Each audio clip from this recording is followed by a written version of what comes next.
Halo semua, perkenalkan namaku Najla Munti Hilmawan dari kelas 11 IPS 1, nomor absen 24.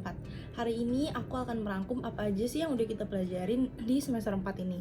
Untuk yang pertama, kita ada konflik. Jadi, untuk singkatnya, konflik itu proses sosial antara dua orang atau lebih, di mana mereka yang berusaha untuk menyingkirkan orang lain. Nah, terus kalian pasti juga pernah denger kekerasan. Sebenarnya kekerasan sama konflik itu sama nggak sih? Bukannya kekerasan itu termasuk dari konflik atau sebaliknya? Jadi berbeda teman-teman. Kalau kekerasan itu dia sudah menggunakan hal fisik. Jadi perbedaannya dengan konflik hanya karena di kekerasan itu ada fisiknya teman-teman. Konflik itu ada dua bentuk teman-teman. Yang pertama ada konstruktif, yang kedua ada destruktif. Nah, untuk konstruktif sendiri ini dia itu bersifat membangun, dan destruktif itu dia bersifat memecah belah. Jadi itu bisa kita lihat dari kata depannya. Jadi bisa disimpulkan kalau konstruktif itu positif, sedangkan destruktif itu negatif, teman-teman. Nah, untuk faktor konflik sendiri itu biasanya terjadi karena perbedaan-perbedaan. Pasti teman-teman merasakan karena ada perbedaan akan terjadinya konflik. Jadi kayak misalnya perbedaan antar individu, perbedaan budaya, perbedaan kepentingan, dan masih banyak lagi teman-teman. Dan biasanya itu terjadi karena adanya perbedaan. Nah, tentunya kalau misalnya ada konflik, kita kan harus menyelesaikan hal itu. Nah, penyelesaiannya itu kan pasti dengan ada yang namanya perdamaian ya teman-teman. Nah, perdamaian itu apa sih? Jadi ini kita bisa ambil kalau perdamaian itu sebagai ketenangan atau ketentraman. Nah, gimana caranya supaya kita mencapai perdamaian itu? Tentunya ada banyak caranya yang dapat kita simpulkan jadi dua teman-teman. Ada yang tanpa orang pihak ketiga, ada yang perlu dengan pihak ketiga. Nah, itu contohnya ada banyak banget, tapi salah satunya untuk di pihak ketiga, menggunakan pihak ketiga itu ada adjudikasi, yaitu dengan pengadilan.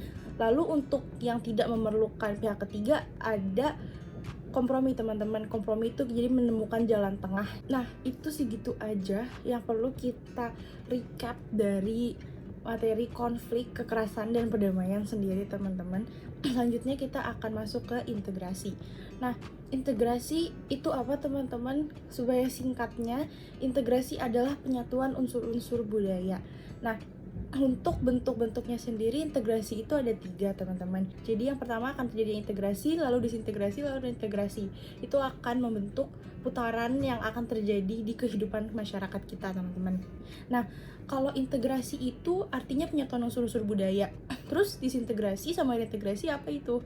Untuk disintegrasi sendiri itu seperti kayak pecahan unsur budaya teman-teman. Sedangkan reintegrasi adalah penyatuan kembali. Jadi makanya itu akan terjadi lingkaran yang terus-menerus terjadi di lingkungan kita. Jadi nanti integrasi itu akan kita bagi lagi teman-teman menjadi 3 bentuk. Yang pertama ada integrasi fungsional.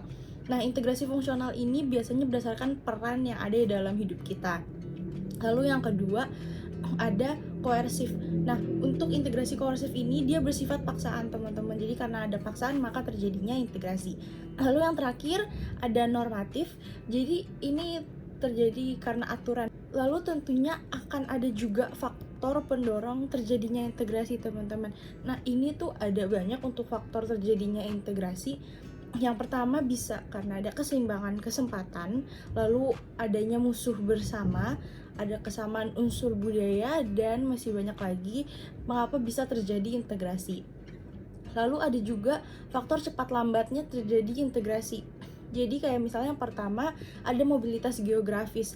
Jadi semakin orang sering untuk berpindah tempat, itu maka integrasi akan terjadi semakin lambat dan berlaku sebaliknya. Lalu yang lain ada besar kecilnya kelompok, lalu ada homogenitas kelompok, dan ada efektivitas komunikasi. Lalu integrasi ini tuh nanti akan ada proses-prosesnya teman-teman. Contohnya yang pertama itu ada akulturasi. Jadi akulturasi ini penggabungan dua budaya tapi tanpa meninggalkan kedua budaya tersebut. Jadi kedua budaya tersebut terpadu padan. Lalu ada juga asimilasi. Bedanya akulturasi sama asimilasi ini, kalau asimilasi ini meninggalkan budaya yang lama dan mereka membuat budaya baru teman-teman. Jadi perbedaannya itu. Jadi segitu aja yang dapat aku rangkum di video singkat ini. Mohon maaf kalau ada kata-kata yang salah.